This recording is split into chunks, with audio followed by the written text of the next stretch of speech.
Duty के दौरान बहुत सारे लोग रील बनाते रहते हैं। अनुशासनहीनता का एक पार्ट है, न कि रील बनाना। कोई ऐसा काम नहीं करना चाहिए जो ना उससे हमें हंसी का पात्र बने। भाई, जो व्यक्ति जिसकी जहां ड्यूटी है वहां कार्य करेगा, टालने की प्रवृत्ति बंद होनी चाहिए। अगर हम भी टाले होते पिछली सरकारों की तरह, अरे साहब हो जाएगा ना, ये अगले दिन काम हो जाएगा, अगले दिन के लिए हम भी छोड़े होते कि आगे से अपराध करना उनकी कई पीढ़ियां भूल जाएंगी। जिस जिले के अंदर सबसे जो हाई राइज बिल्डिंग होगी वो पुलिस की बैरक होगी, पुलिस की बैरक, उत्तर प्रदेश पुलिस की बैरक। कानून का राज स्थापित करने के लिए, सुशासन के उन लक्ष्यों को प्राप्त करने के लिए आवश्यक है शुरुआत यहां से हो। यूपी नंबर 1 पर, अन्यथा नंबर 2 पर रहता है, बॉटम में नहीं रहता, टॉप में रहता है, टॉप में। हम सब जानते हैं कि उत्तर प्रदेश पुलिस आज पूरे देश के अंदर अपनी एक नई पहचान बनाई है। ये केवल अपनी संख्या बल के आधार पर नहीं, बल्कि सबसे बड़ी आबादी के राज्य होने के साथ ही पिछले 9 वर्ष में आदरणीय प्रधानमंत्री मोदी जी के मार्गदर्शन और नेतृत्व में जो उनकी अपेक्षाएं थी, सुशासन के लक्ष्यों को प्राप्त करने के लिए उत्तर प्रदेश पुलिस बल ने उन लक्ष्यों को प्राप्त करने की दिशा में जिस त्वरित गति से 9 वर्ष के अंदर कार्य किया, आज वह देश के अंदर एक मॉडल पुलिसिंग का उदाहरण बना है। और आप सभी लोग उस देश की सबसे बड़ी सिविल पुलिस का पार्ट बन रहे हैं। उसको स्मार्ट पुलिसिंग के रूप में, एक डिजिटल वॉरियर के रूप में आप सबकी बड़ी भूमिका होने जा रही है। इसके लिए आप सभी का मैं अभिनंदन करते हुए आप सबको मैं बधाई भी देता हूं।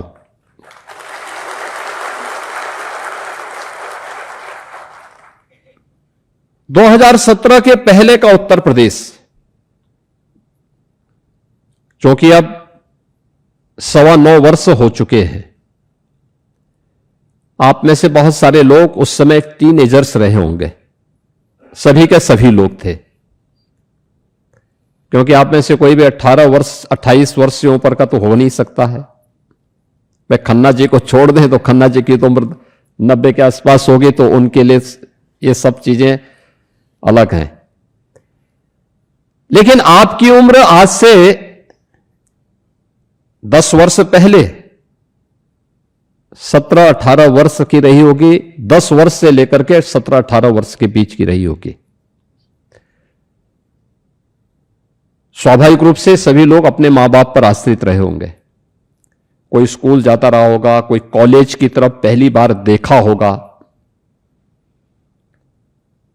और वो उम्र ऐसी होती है जब व्यक्ति जब मां बाप पर आश्रित रहता है तो बहुत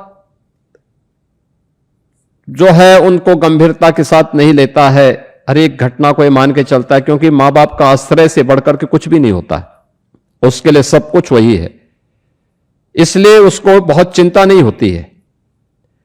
लेकिन अपने अभिभावक से पूछिए, आज से 10 वर्ष पुराने के समाचार पत्रों की कतरनों को थोड़ा अवलोकन करिए, पत्र पत्रिकाओं के अवलोकन करिए, और उस पीढ़ी को, जिस पीढ़ी ने आपको आगे बढ़ने में मदद की है, अपने गुरुजनों से, अपने अभिभावकों से पूछिए, 2017 के पहले का उत्तर प्रदेश कैसा था, क्या होता था, पुलिस के बारे में जनता की धारणा क्या थी, प्रदेश के बारे में देश की धारणा क्या थी, प्रदेश की कानून व्यवस्था की स्थिति कैसे हुआ करती थी। हर दूसरे तीसरे दिन एवरेज एक दंगा होता था यूपी में, महीनों महीनों कर्फ्यू रहता था। उत्सव के पहले उपद्रव होने लगते थे,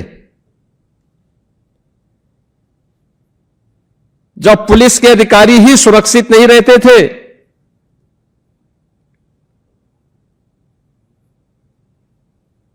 मुरादाबाद में आपने देखा होगा, हमारे डीआईजी स्तर के एक अधिकारी को उपद्रवियों ने घेर करके मारा था।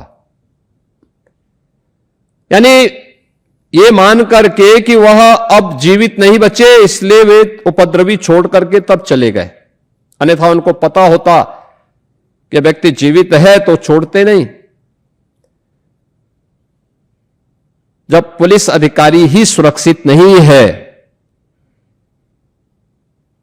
एक सीट यानी डायरेक्ट आईपीएस अधिकारी जो डीआईजी के रूप में काम कर रहा है, अपनी सेवाएं दे रहा है, जब वो सुरक्षित नहीं था, कैसे अनुमान कर सकते हैं आप कि एक सामान्य नागरिक, एक महिला, एक बेटी, एक बहन, एक व्यापारी ये सुरक्षित रहता? एक कल्पना थी, यूपी के लिए कल्पना थी। उत्तर प्रदेश जैसे राज्य के लिए लोगों ने इस पर कल्पना करनी भी बंद कर दी थी कि यह कभी हो पाएगा यूपी में।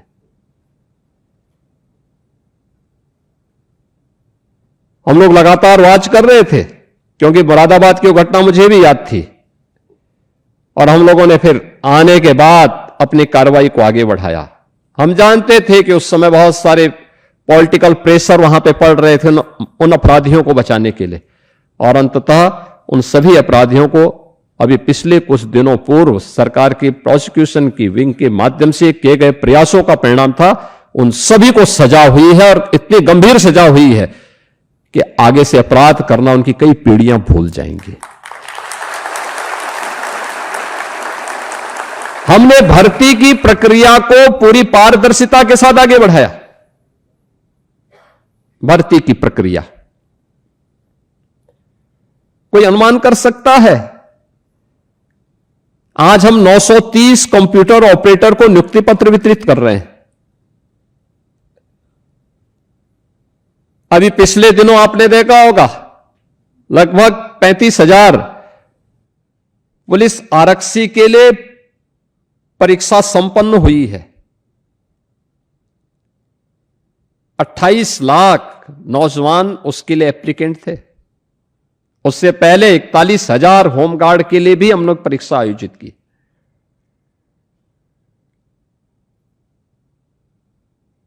पिछले 9 वर्ष में 2.25 लाख पुलिस कार्मिकों की भर्ती हुई है अलग अलग स्टेजेस में, और ये सभी प्रक्रिया पूरी ट्रांसपेरेंसी रही, कोई सिफारिश नहीं, कोई भेदभाव नहीं।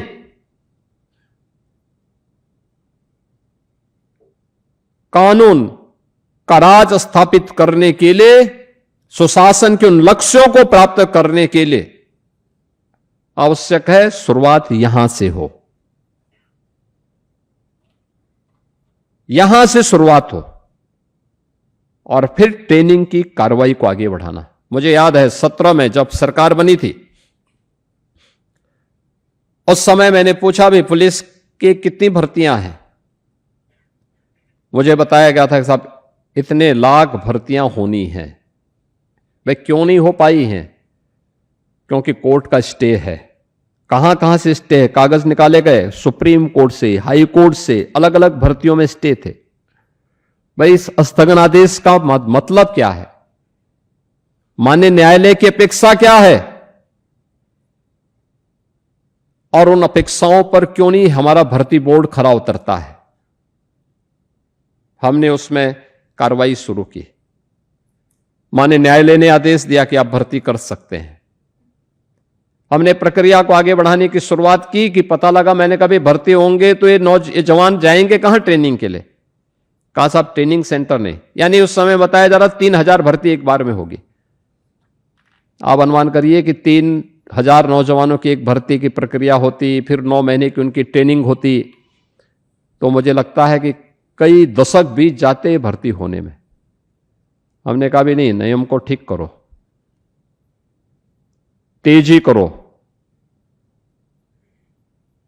ट्रेनिंग की क्षमता जो 3000 थी, इसको बढ़ाने की आवश्यकता है।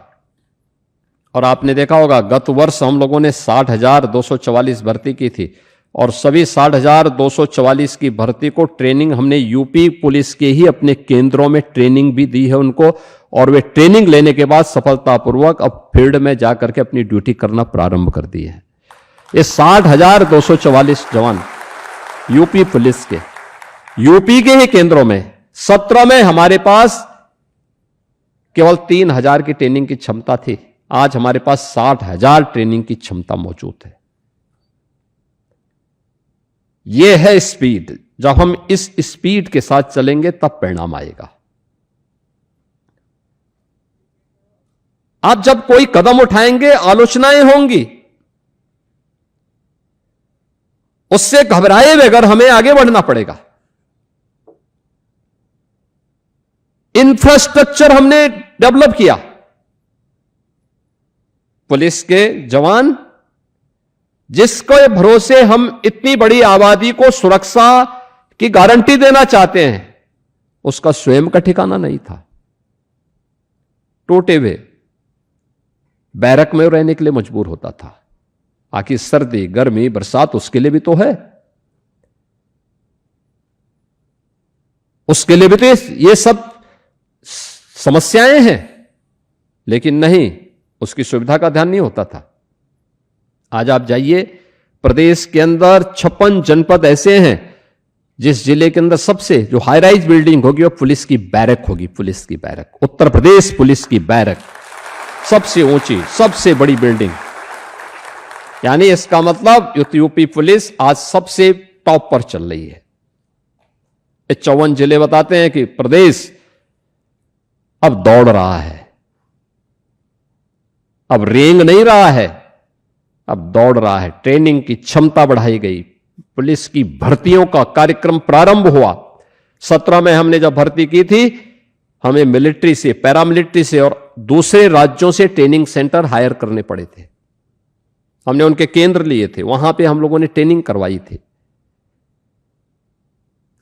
60,200 की जब यहां भर्ती होनी थी, मेरे सामने फिर ये बात आई कि साहब अब किसी राज्य के पास खाली नहीं है, कहां हम करेंगे। हमने कहा हमारे अपने स्वयं के संसाधन हैं, हमारे अपने केंद्र हैं, यहां पर करो, लेकिन भर्ती हो जरूर। ये जो नौजवान जो दिन रात दौड़ता है, उसके सपनों को उड़ान देने का ये अवसर है और हमें ये करनी चाहिए भर्ती। और मैं धन्यवाद दूंगा कि यूपी उत्तर प्रदेश पुलिस भर्ती बोर्ड, भर्ती एवं प्रोन्नत बोर्ड ने बहुत अच्छी भर्ती की प्रक्रिया को संपन्न किया और वे सभी जवान अब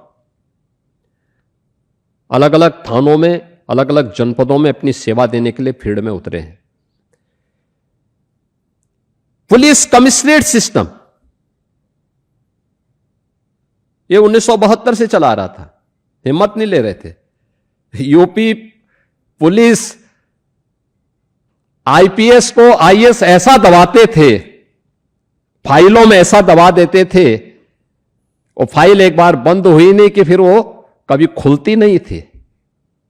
यानी यमराज भी आ जाए तो आईएएस से फाइल खुलवाना तो कठिन ही हो जाता है, और यही होता था, वो खुलती नहीं थी। फिर पता नहीं कहां वो फाइल पड़ी थी। हमने 7 जनपदों में पुलिस कमिश्नरेट सिस्टम लागू भी करवा दिया। ये पुलिस रिफॉर्म का पार्ट है। जिनको पुलिस रिफॉर्म के बारे में जानकारी नहीं, वह पुलिस कमिश्नरेट सिस्टम पर उंगली उठाते हैं। जिनको पुलिसिंग की कोई जानकारी नहीं, वे उंगली उठाते हैं। कमिश्नरेट सिस्टम पर वे कटघरे में खड़ा करने का प्रयास करते हैं। ये वे लोग हैं जिनको आम नागरिक की सुविधा और उनकी सुरक्षा की चिंता नहीं। लेकिन यह किया गया, अवस्थापना सुविधाओं का विकास किया गया। उत्तर प्रदेश पुलिस में फॉरेंसिक लैब 4 थी, 75 जनपद,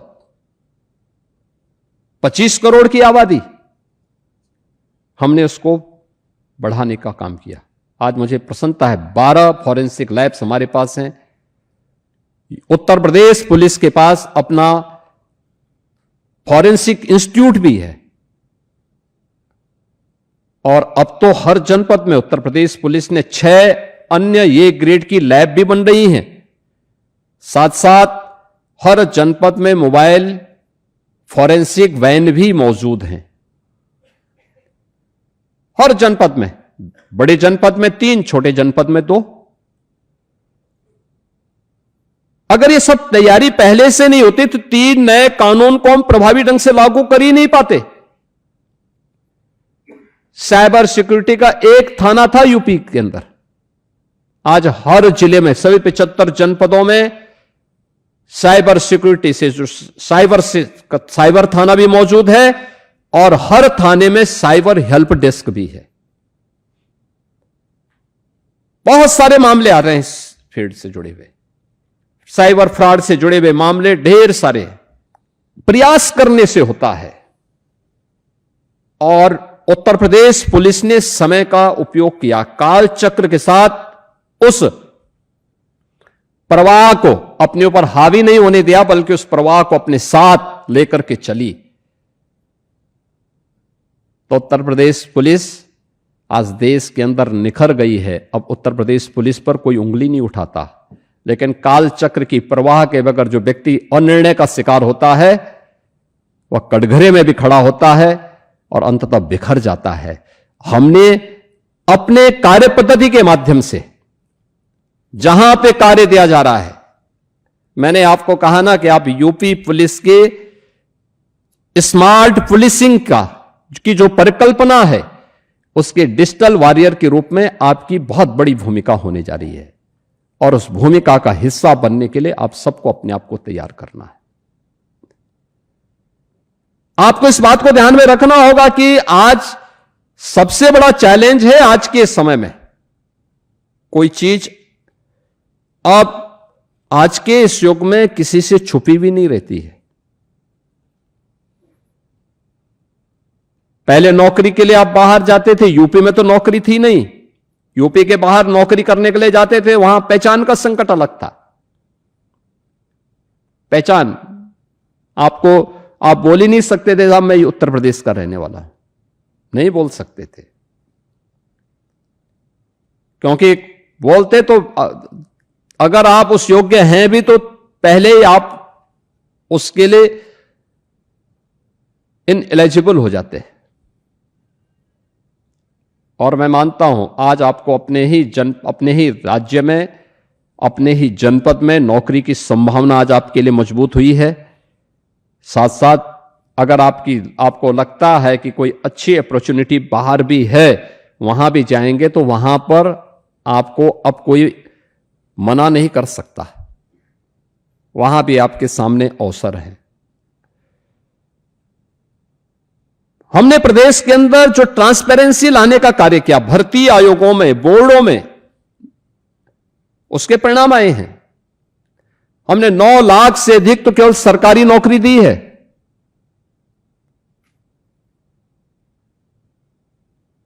प्रदेश के अंदर सुरक्षा का जो वातावरण बना है, लाखों नौजवानों को उसके माध्यम से, निवेश से, और उद्योगों की संख्या, आप सोचो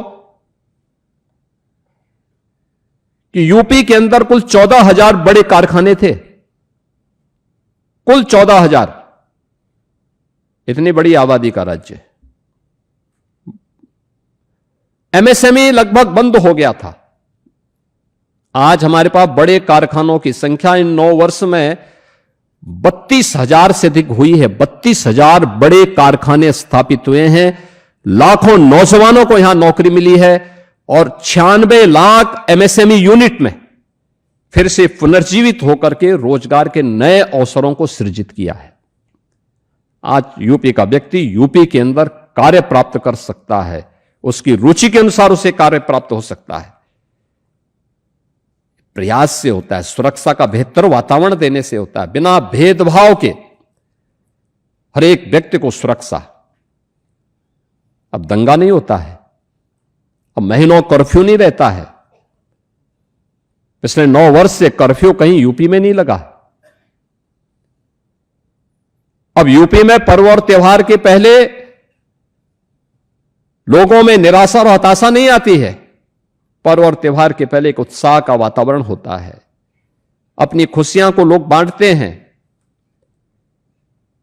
सुशासन के लक्ष्यों को प्राप्त किया जा सकता है अगर सुरक्षा का बेहतर वातावरण हो, और सुरक्षा के उस बेहतर वातावरण का ही परिणाम है कि एक बेहतरीन सुरक्षित वातावरण में अर्थव्यवस्था भी उतनी तेजी के साथ आगे बढ़ती है।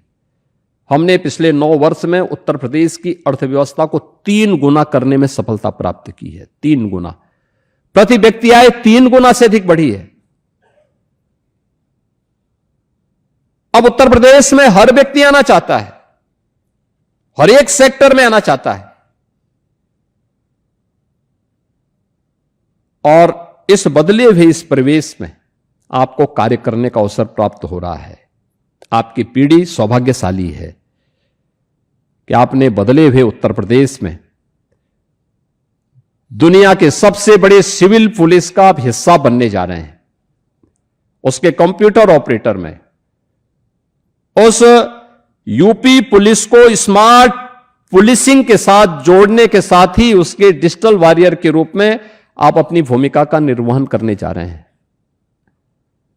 आपको इस पूरी प्रक्रिया में, भर्ती की प्रक्रिया में भाग लेने से लेकर के परिणाम आने और आज नियुक्ति पत्र वितरण होने, इसके बाद 6 महीने की ट्रेनिंग के साथ ही जब आप अपने अपने कार्य क्षेत्र में काम करने के लिए जाएंगे, किसी भी स्तर पर सिफारिश करने की नौबत नहीं आएगी, किसी भी स्तर पर नहीं।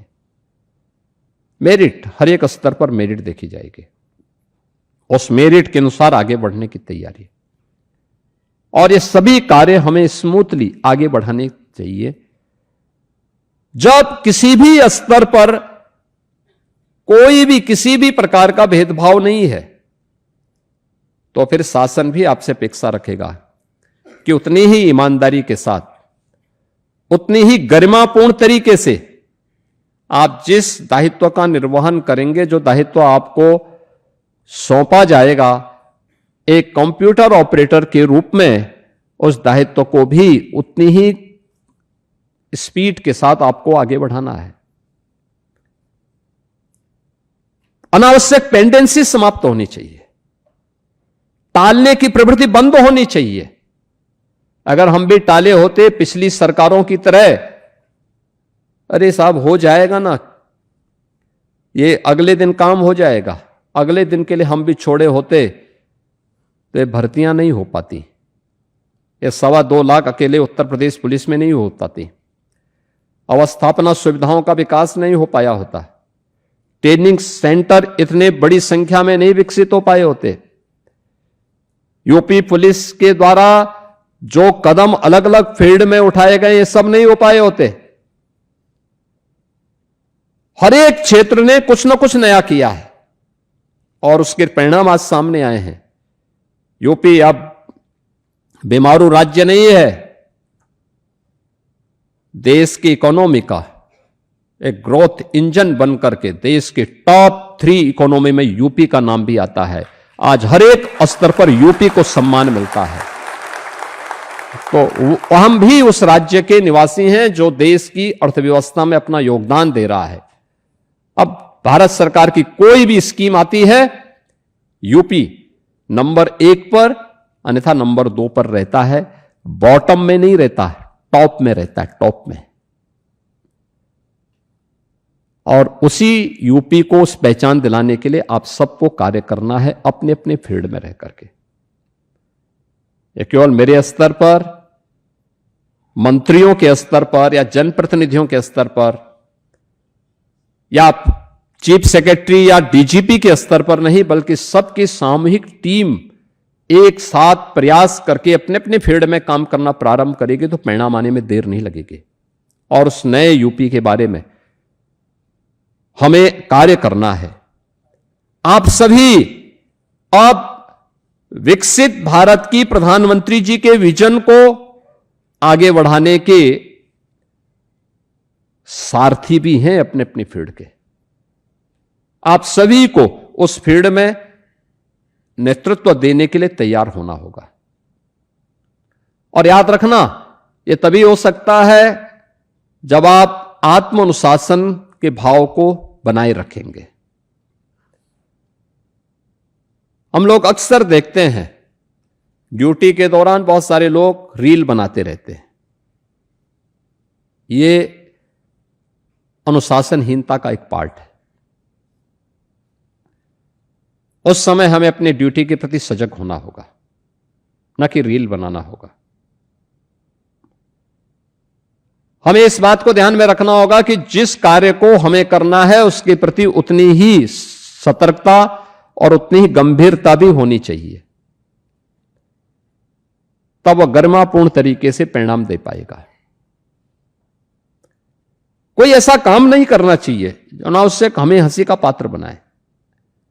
सिस्टम पे अनावश्यक उंगली उठाने का प्रयास होता है। अपने आप तो कुछ कर नहीं सकते, लेकिन सिस्टम पे उंगली उठाते हैं लोग। भाई, जो व्यक्ति जिसकी जहां ड्यूटी है वह कार्य करेगा तो परिणाम अपने आप आएगा।